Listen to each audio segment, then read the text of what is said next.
Good afternoon, everyone. I am Congresswoman Cori Bush, and I am so honored to be with you all today. I consider AFGE to be family, and that's no small title, nor a name that I just throw around casually. But I say it and I mean it because in St. Louis, AFGE has been struggling for justice on the ground day in and day out for so long. I've stood with AFGE Local 2192 and Local 96 outside of the VA hospital in downtown St. Louis, near downtown St. Louis, because our workers were not getting the PPE they needed to serve patients in the middle of a pandemic. Because the former VA secretary, whose name I will not bring up, was a sympathizer to the Confederacy, and there were widespread issues of discrimination and harassment in the workplace. When the federal government refused to negotiate in good faith, AFGE leaned in to demand better. When we needed to make sure that our neighbors had completed the census, it was AFGE who showed up to serve our community, staffing event after event to make sure St. Louis was counted. You helped us secure millions of dollars in funding for our district to make sure we have the resources for infrastructure, to fight food insecurity, and so much more. That's family. We're here to talk about our collective fight for civil rights, the need for activism, and the importance of civic participation. Let me be clear that the fight for our civil rights is happening right now, and we all have a hand in it. The fact that the Trump administration is gone does not mean our work is done. It means the exact opposite. It's only just beginning. Democrats control the House, the Senate, and the White House. With that, we have the opportunity to make monumental change in our society. But to do that, we need to press. I like to say that I am a politivist, half politician, half activist. As an activist who came through the Ferguson uprising and struggled for more than 400 days in protest for justice for Mike Brown Jr., I know how important activists and grassroots organizers, our unions, our mutual aid groups, our local organizations are to making change. We need to spotlight you, thank you, and make sure you have the resources you need. But I also learned very quickly that activists need allies to the movement in office to effectively make change. That's the other half of the equation. And that's the role I intend to serve in Congress. Change is always going to start at the community level. The House is slower to move than the mayor's office. The Senate is slower to move than the House. The presidency is slower to move than the rest of the government combined. To make real change happen, we needed to start at the grassroots and continue to press our way through the rest of our government. We need politicians, workers, and activists working together to continue to push us forward. So, how do we press? How do we do it? There are three things that are central to it. One, it starts with a yes. Two, be your authentic self. And three, what is your work? We're facing the intersection of crisis upon crisis, from the pandemic to economic turmoil to racial injustice to our climate crisis. Our right to vote, our right to choose, our right to love, they were all attacked under the last administration.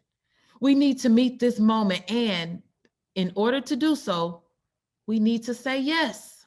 We need to say yes to being uncomfortable, yes to showing up when it might be difficult, and yes to doing the work. The fact of the matter is that if we don't do the work ourselves, nobody else is going to do it for us. We all have something to bring to this movement, even if you don't realize that today. People often ask me, Cori, how do I become an activist? A lot of people think that they need to show up to the movement in a certain way because they saw a post on social media and the activist looked a certain way and acted a certain way. They think being an activist is all about hopping on a bullhorn and firing up a crowd. But the thing is, there is no one way an activist looks. We all have something to bring to the fight for our futures. I got my start in protest as a medic and clergy. I knew that when my community was suffering, as a nurse and as a pastor, I could help people by healing spirits and healing bodies. The question isn't how to be an activist. It is, how can I help people? How can I help people? To do that to the best of your abilities, you need to be your authentic self. As I've entered Congress, I've stayed rooted in the need for authenticity. For me, as a Black woman, it's about staying who I am, loving my Blackness, and not putting any of myself on a shelf. I wear my hair exactly how I want to wear my hair, whether that's on the front lines of a protest or on the House floor. I wear the clothes I want to wear. I show my chest tattoo because I love to show my chest tattoo. I share my lived experiences, even though they're sometimes hard to talk about. That I've been unhoused and evicted, that I'm a survivor of domestic and sexual abuse, that I'm a single mother, that I did not graduate from a 4-year college, that I was hospitalized with COVID-19. Because by just talking about these experiences, I know that I am helping people feel seen, heard, and validated.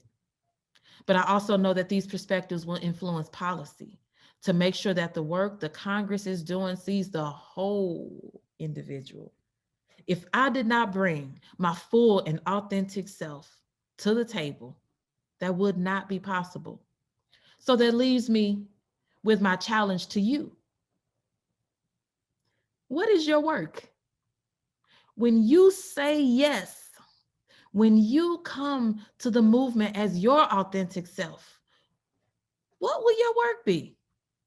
This isn't just about what you're passionate about or where you think you can affect change.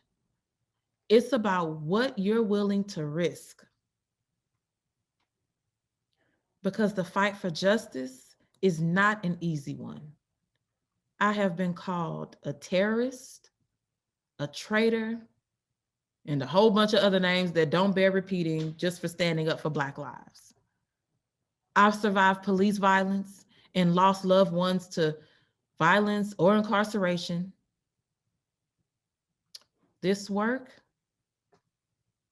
requires sacrifice, but it is on us to do it.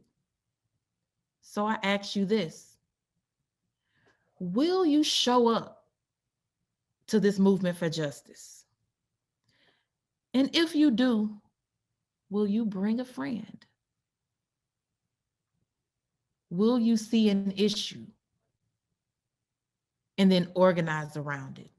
When you see injustice, will you call it out? AFGE, we have to work together to build an anti-racist, equitable nation. In order to get it done, we must continue to say yes. We must continue to be our authentic selves and ask ourselves, what is our work? But most importantly, I ask you to keep on pressing. Keep pressing in and keep pressing in to demand better, to make noise, and to pursue justice. Because as you press, I will press with you. We cannot make this change alone, and I'm honored, so honored, to be in this movement with you. Thank you.